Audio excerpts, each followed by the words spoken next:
Olá, eu sou o Marcos Vinícius e esse é o Saber Direito Responde. No estúdio comigo a gente tem o Lucas, aluno de Direito, e a Yasmin Mariá, aluna de Contabilidade, e as perguntas da internet. E a gente vai começar com a Yasmin Mariá.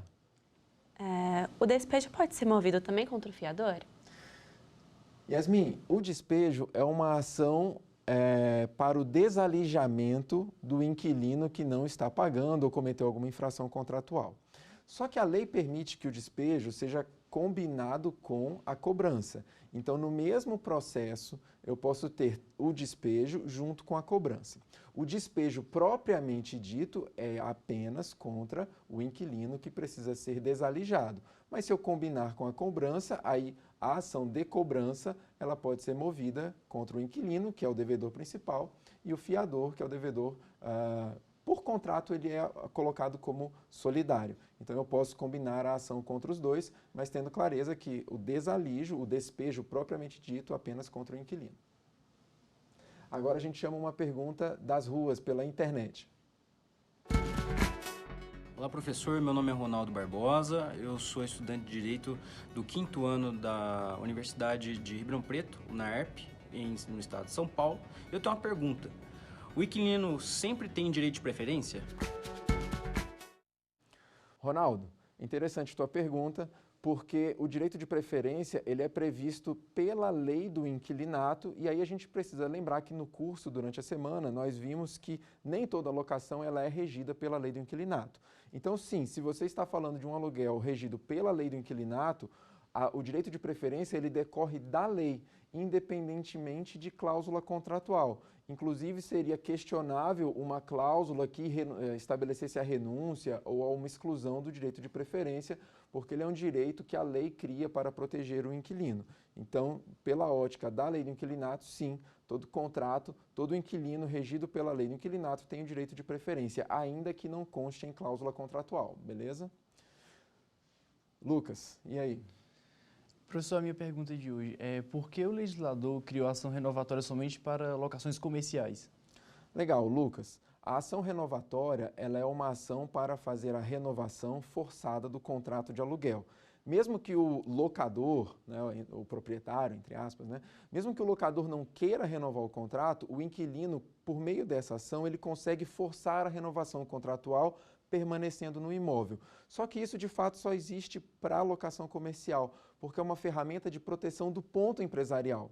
Não é uma ferramenta de proteção do direito de moradia do locador de uma locação residencial. O legislador pensou no empresário com o ponto comercial amadurecido para que ele tenha a preservação da clientela. É uma forma de estímulo à atividade comercial. Por isso, bacana? E mais uma pergunta da internet. Meu nome é Patrícia Pereira, eu sou acadêmica do 4º semestre de Direito na Universidade Uniderp Anhanguera, de Campo Grande, no Mato Grosso do Sul. Professor, eu gostaria de saber se é válida a cláusula de renúncia ao direito de indenização pelas benfeitorias feitas pelo inquilino? Bacana, Patrícia. A sua pergunta é interessante porque a lei prevê que algumas benfeitorias serão indenizadas independente de autorização prévia, outras quando houver autorização prévia do locador. Mas no contrato, as partes podem estabelecer que o inquilino renuncia previamente no contrato original a qualquer indenização por qualquer benfeitoria que ele porventura venha a fazer. Esse assunto já veio sendo discutido no Judiciário e o STJ estabeleceu um verbete de súmula, que é o 335, que autoriza ou que valida essa cláusula, reconhece que essa cláusula contratual é válida. Então, resumindo, se está no contrato uma cláusula de renúncia à indenização por benfeitorias, mesmo que benfeitorias necessárias, essa cláusula é reconhecida como válida, ok? Yasmin. Professor, ainda com relação ao despejo, o despejo precisa aguardar o trânsito em julgado da decisão? Interessante a pergunta da Yasmin, porque houve uma mudança na lei do inquilinato, ainda lá em 2012, para permitir que o despejo fosse cumprido, a ordem de despejo, de desalígio, fosse cumprida já na primeira instância, já com a sentença de primeira instância. Então, as apelações, nas ações locatícias em geral, as apelações não vão ter o que a gente chama de efeito suspensivo. Então, uma decisão de despejo na primeira instância, ela já pode ter uma execução provisória, sem problema nenhum, a lei autoriza. Bacana? Mais uma pergunta pela internet. Qual a diferença de cessão de contrato, de locação e sublocação? Ronaldo, bacana. São 3 operações contratuais que você prevê na lei do inquilinato regras específicas para ela. Então, na sublocação, eu tenho uma segunda contratação. Eu tenho o primeiro contrato, que é o contrato de locação original, e a teoria vai dar para ele esse nome, essa classificação de contrato originário. E em cima desse contrato, eu tenho um novo contrato, aonde eu faço a sublocação, permanecendo 2 relações contratuais. Bacana? Na cessão de locação, eu tenho um segundo contrato, vamos chamar um negócio jurídico, mas por meio desse negócio jurídico, uma das partes será substituída no contrato original. Então, eu não tenho 2 relações contratuais vinculadas, porém independentes e autônomas. Na sublocação, eu tenho 2 relações contratuais que elas têm uma relação, mas elas são autônomas. O dever do sublocatário e o dever do inquilino, eles são contratualmente relacionados, porém autônomos. Agora, na cessão de locação, eu faço um negócio jurídico que eu tiro alguém da posição de inquilino e coloco um novo inquilino no lugar. Eventualmente, é possível imaginar a mesma operação com o locador, embora não seja tão frequente no mercado imobiliário. Então, na cessão de locação, eu opero um negócio jurídico para alterar o contrato original e eu permaneço no final da operação com um único contrato, apenas com a parte substituída. A subrrogação, ela vai pelo mesmo caminho, só que na lei do inquilinato, a própria lei previu 2 hipóteses legais de subrrogação. Na teoria geral do direito civil, a gente tem a subrrogação por força de negócio jurídico ou por força de lei. E aqui na lei do inquilinato, a lei previu 2 situações de subrrogação, aonde uma pessoa que não está no contrato vai entrar no contrato substituindo uma das partes. Estamos falando da subrrogação por morte, aonde morreu o locador, os herdeiros continuam no mesmo contrato, não é renovado o contrato, não é feito um novo contrato, é o mesmo contrato, só que continuado pelos herdeiros. E também é o mesmo raciocínio para a morte do locatário. E o mesmo raciocínio vale, o legislador estabeleceu isso também, para casos de separação, divórcio, dissolução da união estável. Então, ali você tem uma unidade familiar, marido, mulher, filhos ou não, morando juntos. O aluguel, o contrato está no nome de um deles, por exemplo, o marido, e no meio do contrato de locação ocorre o divórcio, o marido sai e a esposa permanece morando no imóvel. O que a lei estabelece é que não é necessário fazer um novo contrato, porque esse evento opera a substituição legal, e a gente chama isso de subrrogação. Então, é o mesmo contrato, só que na posição do inquilino, o esposo foi substituído pela esposa por força de lei na figura da subrrogação. Bacana? Lucas. Professor, o que são locações BTS? Lucas, bacana a tua pergunta porque é um assunto bem moderno e bem interessante. As locações BTS são o apelido que o mercado dá para facilitar a linguagem das locações Built to Suit, uma expressão da língua inglesa que a gente pode traduzir aí, né, construído sob medida. A ideia da locação Built to Suit, Lucas, é a ideia de uma locação aonde o inquilino negocia com um futuro locador, ele é um empreendedor imobiliário, e ele vai falar assim, olha, eu preciso de um imóvel com essas características.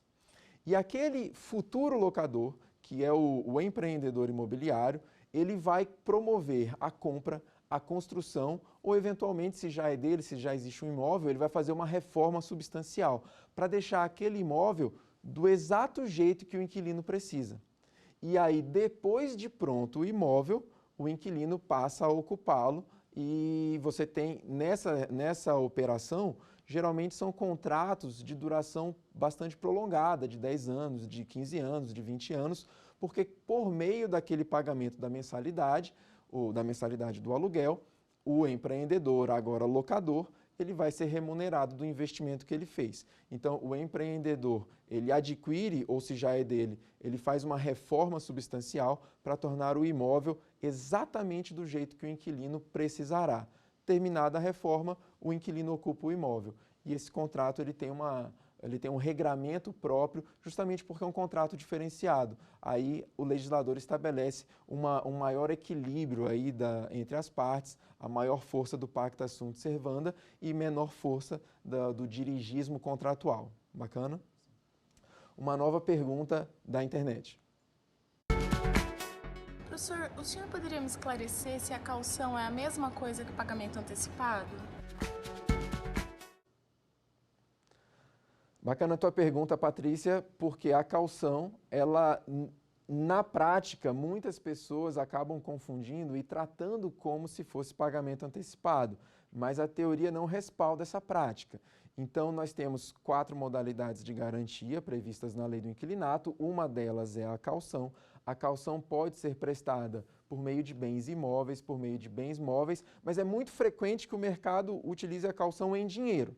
E aí, na caução em dinheiro, o mercado às vezes confunde e trata como se fosse o pagamento antecipado, quando na verdade não é. Então, quando a caução é feita em dinheiro, que é a prática mais frequente, a lei estabelece um limite máximo, são 3 mensalidades para cauções em dinheiro, para as outras modalidades não existe o limite, mas o valor dessas 3 mensalidades da locação precisam ficar depositados em caderneta de poupança. Enquanto o aluguel está vigente, o inquilino vai morar e pagar normalmente na data de vencimento, como o contrato previu.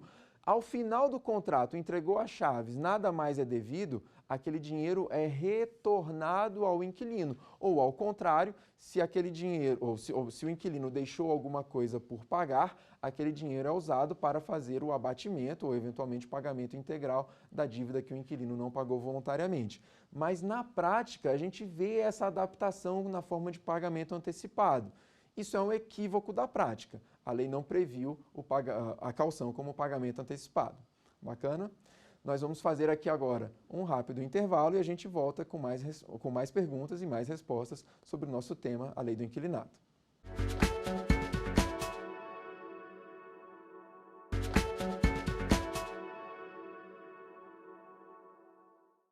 Estamos de volta do intervalo com mais perguntas aqui no estúdio.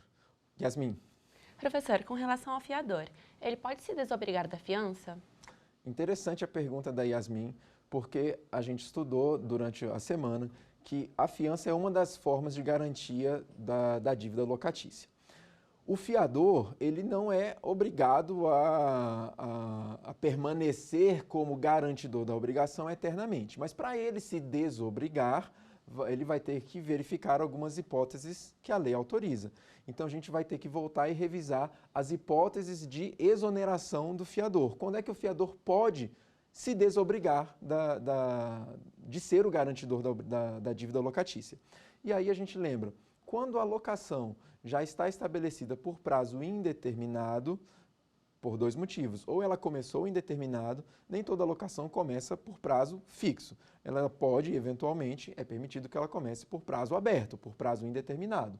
Ou o prazo é fechado, 1 ano, 2 anos, 3 anos, mas ao final do prazo ela renova tacitamente por prazo indeterminado. O ponto é que, chegando numa situação de prazo indeterminado, o fiador ele não precisa ficar eternamente vinculado àquela obrigação. Então, ele pode notificar o locador, que é o credor da dívida, ele pode notificar o locador e falar, olha, eu estou saindo do jogo, eu quero a minha exoneração. Primeira hipótese. Segunda hipótese são nas figuras que a lei estabelece a subrogação. Em algumas perguntas passadas, a gente comentou sobre a subrogação. Então, morte do inquilino. O fiador garante a dívida do inquilino. Se morreu o inquilino e a lei estabelece a substituição do inquilino pelos seus herdeiros, o fiador não é obrigado a garantir os herdeiros. A relação de fiança é uma relação que a gente chama no direito de personalíssima. Eu garanti aquela pessoa, não o filho dela. Eu posso pedir a minha exoneração. A mesma coisa, o mesmo raciocínio para uma situação de divórcio.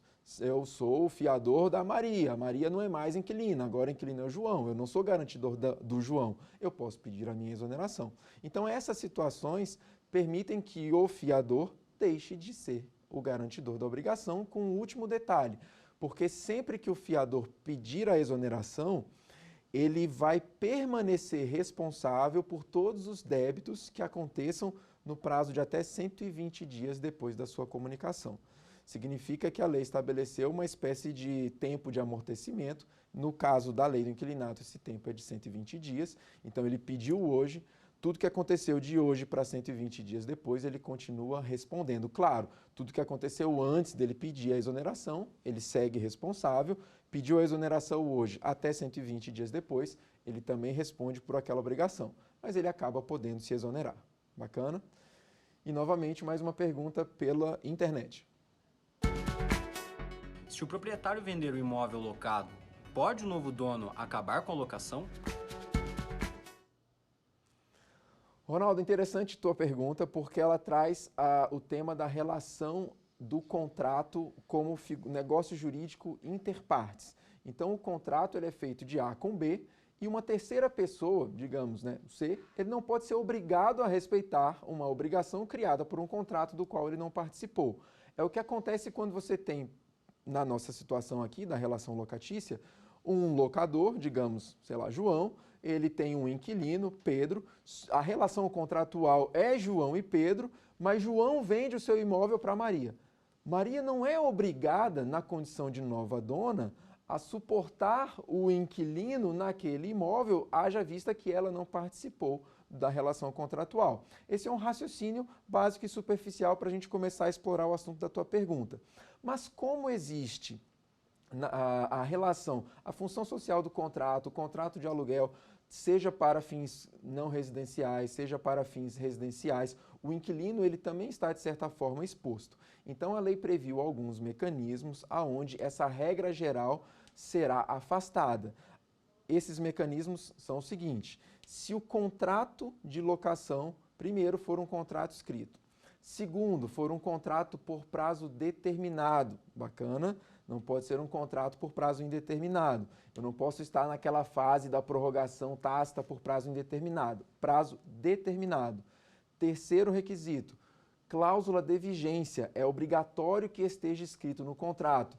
O contrato será continuado pelo novo proprietário na possibilidade de venda. Essa cláusula de vigência não se presume, ela tem que estar escrita.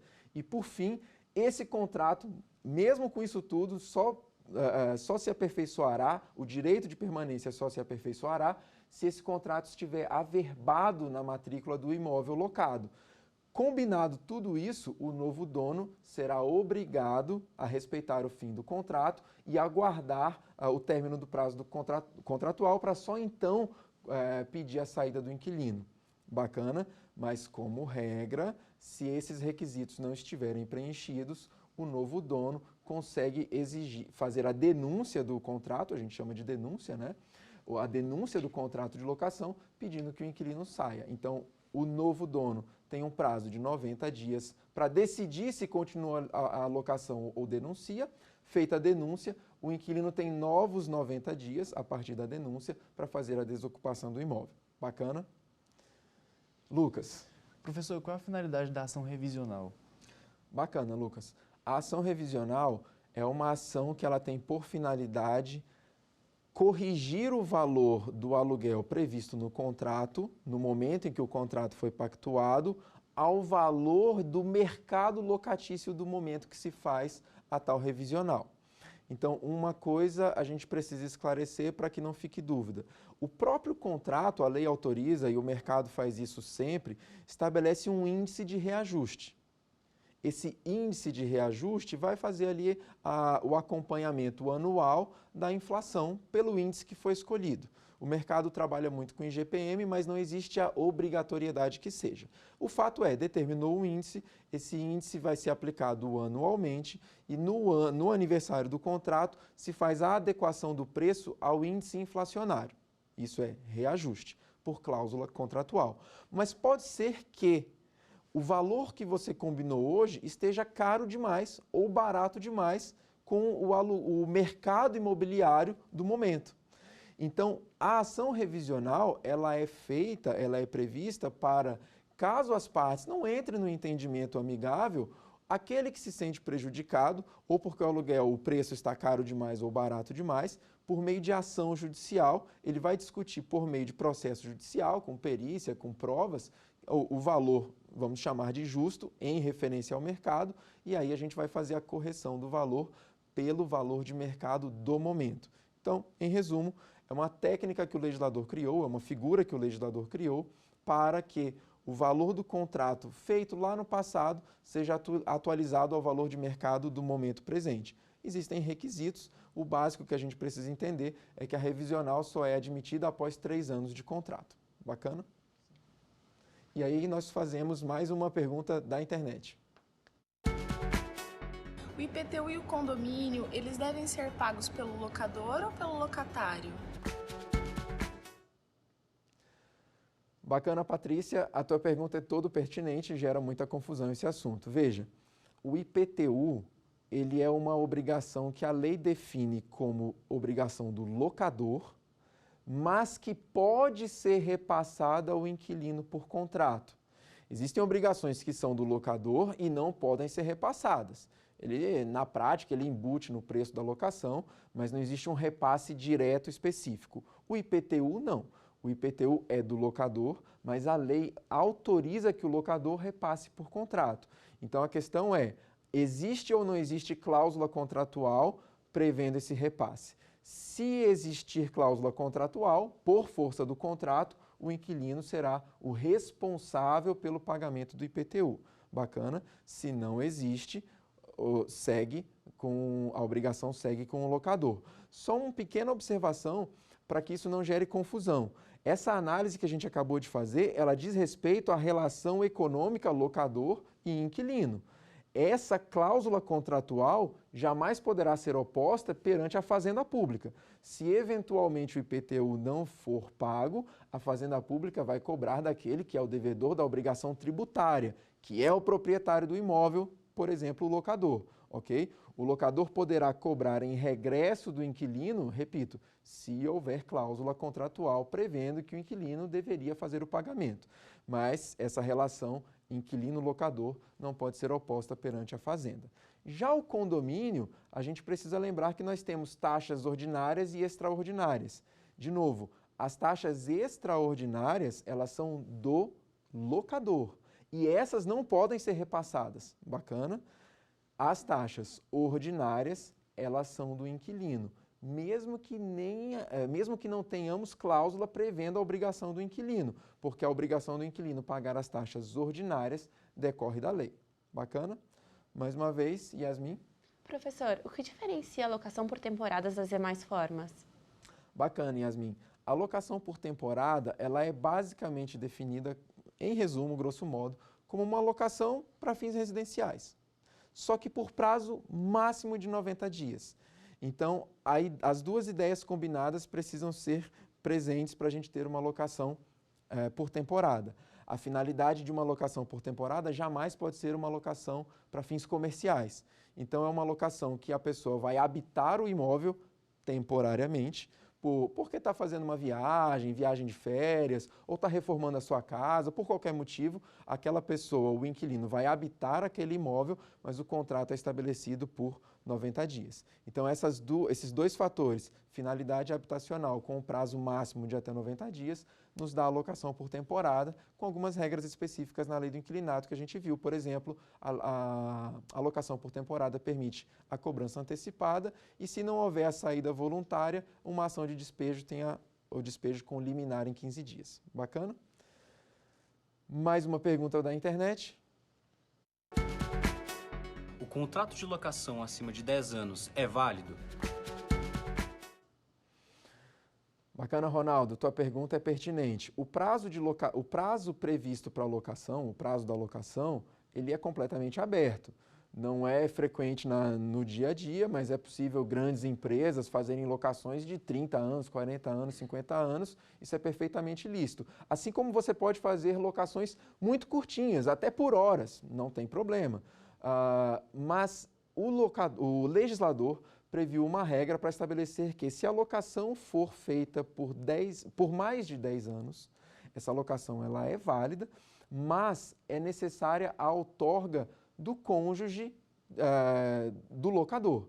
Então, supondo, obviamente, o locador casado, se o prazo fixado for até o limite de 10 anos, nenhuma autorização é exigida. Se o prazo passa de 10 anos, o locador precisa trazer o cônjuge para concordar, para anuir. E se essa autorização não é dada, o contrato continua válido. Válido, sim, mas ele não pode ser exigido, cobrado contra o cônjuge que não anuiu. Mas atenção ao detalhe, ele só não pode ser exigido, a gente fala que ele vai ser ineficaz, o contrato vai ser ineficaz, somente em relação ao cônjuge que não anuiu, não ao outro que firmou o contrato, e também somente no excesso, só no que passa do limite de 10 anos. Validade sim, eficácia dependendo do raciocínio. Para o cônjuge que assinou o contrato, plenamente eficaz. Para o cônjuge que não assinou, que não anuiu, ele é eficaz até os 10 anos e dali para frente inexigível. Bacana? Esse foi o nosso Saber Direito Responde, com a participação da Yasmin e do Lucas aqui no estúdio. E a gente encerra essa semana onde trabalhamos o curso de locações pela Lei do Inquilinato. Obrigado pela presença. Quer dar uma sugestão de tema para os cursos do Saber Direito? É só mandar um e-mail para a gente, saberdireito@stf.jus.br. Ou então, entre em contato pelo nosso WhatsApp.